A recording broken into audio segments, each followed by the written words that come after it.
എൻ്റെ ഹൃദയത്തിൽ സമാധാനം ഉണ്ടാകാനുള്ള കാരണം അവൻ എൻ്റെ ആവശ്യമെല്ലാം അറിയുന്നു എന്നുള്ളതാണ്.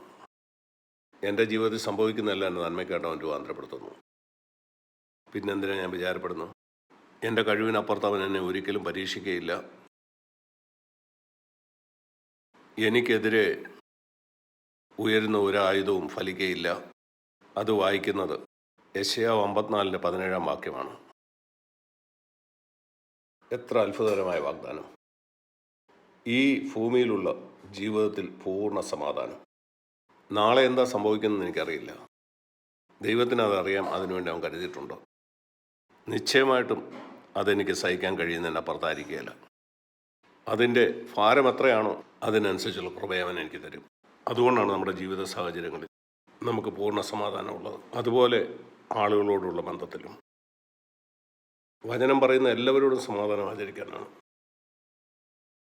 അതിനർത്ഥം എനിക്ക് പറയാൻ കഴിയും, എൻ്റെ ജീവിതത്തിൽ ഒരു സമയത്ത് പോലും ഒരു മനുഷ്യനോട് പോലും എൻ്റെ ഹൃദയത്തിൽ കയ്പില്ല. നിങ്ങൾ ചിന്തിക്കുന്നു ഈ 76 വർഷം ആരും എന്നെ ഉപദ്രവിച്ചിട്ടില്ലെന്നും. നിങ്ങൾക്ക് 5 വയസ്സുള്ളപ്പോൾ തന്നെ ആളുകൾ നിങ്ങൾക്ക് ദ്രോഹം ചെയ്യും. എന്നാൽ ദൈവത്തിൻ്റെ മുമ്പാകെ നിന്ന് എനിക്കിത് പറയാനായിട്ട് കഴിയും. എൻ്റെ മുഴു ജീവിതത്തിൽ ഒരു മനുഷ്യന് പോലും എനിക്ക് ഒരു ദ്രോഹവും ചെയ്യാനായിട്ട് കഴിഞ്ഞിട്ടില്ല. അവർ ചെയ്തതെല്ലാം എൻ്റെ നന്മയ്ക്കായിട്ട് തീർന്നു. എൻ്റെ നന്മയ്ക്കായിട്ട് പ്രവർത്തിക്കുന്നവരോട് ഞാൻ എന്ത് പറയും? നന്ദി. ആളുകൾ എനിക്ക് തിന്മ ചെയ്തും എൻ്റെ നന്മയ്ക്കായിട്ട് തീർന്നു. നന്ദി. ഒരാൾ എനിക്കൊരു തിന്മ ചെയ്യാൻ ആഗ്രഹിച്ചു, എന്നെ ജയിലിലേക്ക് അയക്കാനായിട്ട് ആളുകൾ ശ്രമിച്ചു. നന്ദി. അതും എൻ്റെ നന്മയ്ക്കായി. സകല മനുഷ്യരോടും സമാധാനം. ശുദ്ധമായ ഒരു മനസ്സാക്ഷിയോടെ ഞാൻ കടക്കലേക്ക് പോകുന്നു. ഈ മുഴു ലോകത്തിലും ആരോടും ഒരു പകയുമില്ലാതെ ദൈവം എന്നോട് ക്ഷമിച്ച പോലെ എല്ലാവരോടും ക്ഷമിച്ചുകൊണ്ട് സമാധാനമുള്ള നീതി, അത് പരിശുദ്ധാത്മാവിൻ്റെ ശക്തിയാലാണ്. ഈ നീതിയുടെ മറ്റൊരു വശം അത് സന്തോഷമാണ്. അസ്വസ്ഥത നിറഞ്ഞ ഗൗരവത്തിലുള്ള ഒരു നീതിയല്ല. സന്തോഷമുള്ളത് നമ്മുടെ ഹൃദയത്തിൽ എല്ലായ്പ്പോഴും. പരിശോധനകൾ ഉണ്ടാകാം. യേശുവിനെ വ്യസനപാത്രം ഒന്ന് വായിക്കുന്നു. നമുക്ക് വ്യസനങ്ങളുണ്ട്, നാം കരയുന്നവരാണ്. നമ്മുടെ പ്രിയപ്പെട്ടവർ മരിക്കുകയോ ഒക്കെ ചെയ്യുമ്പോൾ നാം സ്വാഭാവികമായിട്ട് കരയും. എന്നാൽ ഹൃദയത്തിലെ സന്തോഷം പോകുന്നില്ല ഒരു സമയത്തും. നിങ്ങളിത് ആഗ്രഹിക്കുന്നെങ്കിൽ നിങ്ങൾക്ക് പ്രാപിക്കാൻ കഴിയും. എന്നാൽ നിങ്ങൾ അന്വേഷിക്കണം. അന്വേഷിപ്പിൻ, എന്നാൽ നിങ്ങൾ കണ്ടെത്തും. നമ്മളിപ്പോൾ കേട്ട പോലെ ആ സഹോദരൻ പറഞ്ഞല്ലോ, ആ സമയത്ത് അദ്ദേഹം എങ്ങനെയാണ് സന്തോഷിച്ചതെന്ന്. അതാണ് സ്വർഗരാജ്യം എന്ന് പറയുന്നത്. സന്തോഷമുള്ള ഒരു നീതി, നീതി ചെയ്യുന്നതിൽ ഉള്ള സന്തോഷം.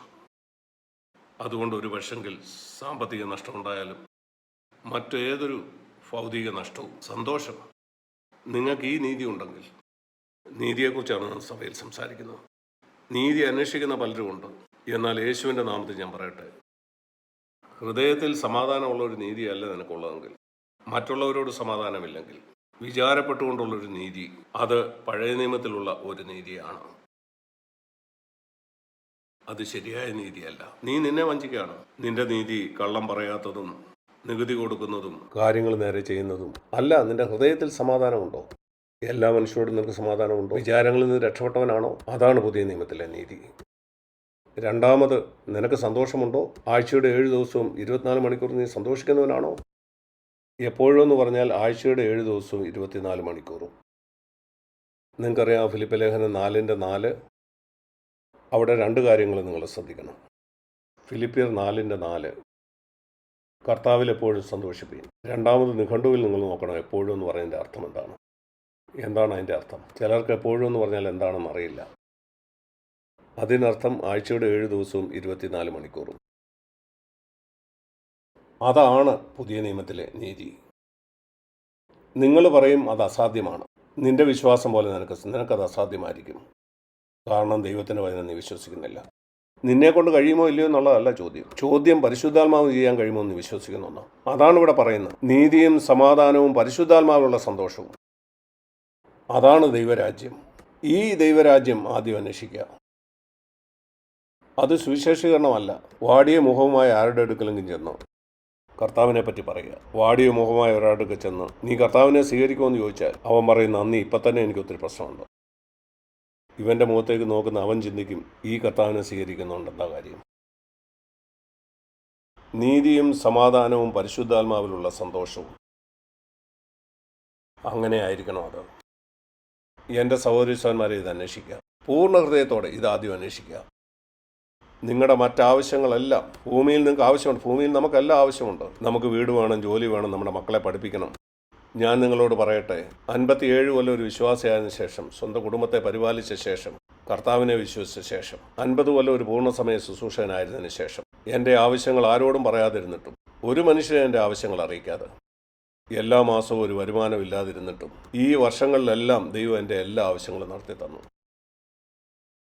നീ ദൈവരാജ്യമാണ് അന്വേഷിക്കുന്നെങ്കിൽ നീ ഒരിക്കലും ലജ്ജിച്ചു പോകാൻ ഞാൻ അനുവദിക്കില്ല. നിന്റെ ജീവിതം തന്നെ അതിനൊരു സാക്ഷ്യമായിരിക്കും. നിന്റെ ജീവിതത്തിൻ്റെ അവസാനം ഇപ്രകാരം ഒരു സാക്ഷ്യം നിനക്കുണ്ടായിരിക്കും. ദൈവരാജ്യം അന്വേഷിച്ച് ഞാൻ എൻ്റെ ജീവിതം ചെലവാക്കി. എൻ്റെയും എൻ്റെ കുടുംബത്തിൻ്റെയും എല്ലാ ആവശ്യങ്ങളും നിറവേറ്റപ്പെട്ടു. അതായിരിക്കണം നമ്മുടെ സാക്ഷ്യം. അങ്ങനെ നമ്മുടെ ജീവിതം സൂക്ഷ്മമായി പരിശോധിക്കുന്നവർക്ക് പറയാനായിട്ട് കഴിയണം, ഇവൻ്റെ ജീവിതം വിശദീകരിക്കാനായിട്ട് കഴിയില്ല. അവന് സ്വർഗത്തിലൊരു പിതാവുണ്ടെന്നുള്ള കാര്യം ഒഴികെ.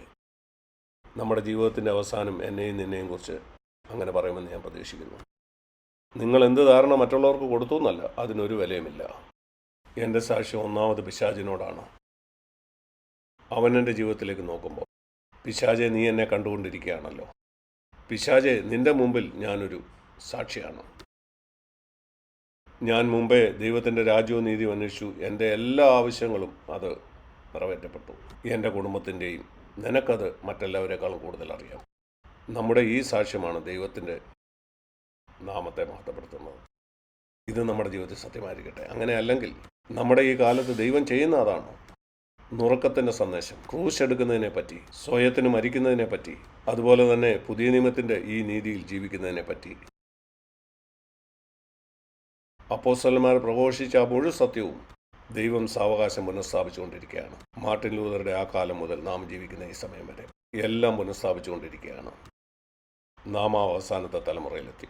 ഇനിയും യേശു വരും. യേശു പറഞ്ഞു, ഇതാ ഞാൻ വേഗം വരുന്നു. വെള്ളയുടുപ്പ് ധരിച്ചിരിക്കുന്നവർ ഭാഗ്യവാന്മാർ, കാരണം ആരും അവരുടെ നഗ്നത കാണുകയില്ല.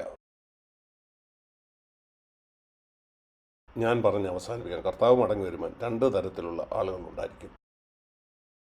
2 തരത്തിലുള്ള വിശ്വാസികൾ. ഒരു കൂട്ടം 1 യോഹന്നാൻ 2-ാം അധ്യായം 28-ാമത്തെ വാക്യം, കുഞ്ഞുങ്ങളെ അവനിൽ വസിപ്പീൻ, കാരണം അവൻ പ്രത്യക്ഷനാകുമ്പോൾ അവിടെ 2 കൂട്ടം ആളുകളുണ്ടായിരിക്കും. ധൈര്യമുള്ള ഒരു കൂട്ടർ, അതേ കർത്താവേ, അതുപോലെ തന്നെ ലജ്ജിച്ച് പിന്മാറുന്നവരുടെ മറ്റൊരു കൂട്ടം. കാരണം അവരുടെ ജീവിതത്തിൽ നിരപ്പ് പ്രാപിക്കാത്ത അനേക കാര്യങ്ങളുണ്ട്. നമുക്ക് അവസരങ്ങളുണ്ട്. കർത്താവിൻ്റെ മടങ്ങിവരവിന് വേണ്ടി ആളുകളെ തയ്യാറാക്കി നിർത്തുകയാണ് കോൺഫറൻസുകളുടെ ഉദ്ദേശം. അങ്ങനെ കർത്താവ് വരുമ്പോൾ നമുക്ക് പറയാൻ കഴിയും, കർത്താവേ, ഞാൻ തയ്യാറാണ്, ഞാൻ ലജ്ജിച്ച് പിന്മാറേണ്ട ആവശ്യമില്ല. നമുക്ക് പ്രാർത്ഥിക്കാം. ഞങ്ങളുടെ സ്വർഗീയ പിതാവേ, കർത്താവെ, അവിടുത്തെ രാജ്യവും നീതിയും അന്വേഷിക്കുന്നത് ഞങ്ങളുടെ വെറും വാക്കുകളായിരിക്കരുതെന്ന് ഞങ്ങളങ്ങോട്ട് പ്രാർത്ഥിക്കുന്നു. എന്നാൽ അത് സത്യമായിരിക്കട്ടെ. ഇവിടെയുള്ള എല്ലാവരും നീതിയും സമാധാനവും പരിശുദ്ധാത്മാവുള്ള സന്തോഷമുള്ള ആ രാജ്യത്തിലേക്ക് പ്രവേശിക്കാനായിട്ട് ഇടവരുത്തണേ.